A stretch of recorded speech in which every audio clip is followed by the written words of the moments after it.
So we obviously talk a lot about best practice, but what does that actually mean here? So, we're not necessarily talking about a theory or a fixed template.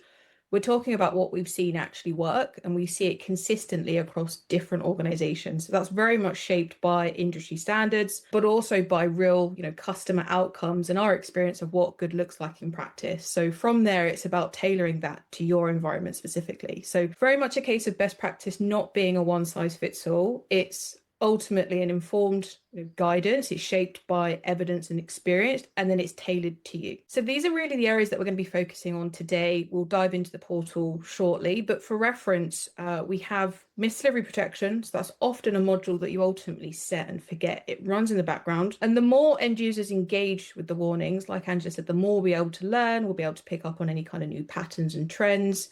It also offers some custom protection options, which I don't see heavily across our customer base, but I can see the impact that it will have by such small changes. And then alongside that module, we have the exfiltration protection. So we know that exfiltrating data isn't always malicious. I suspect if we ask this group whether they've ever sent home a payslip or a CV, we would see a sea of virtual hands raised.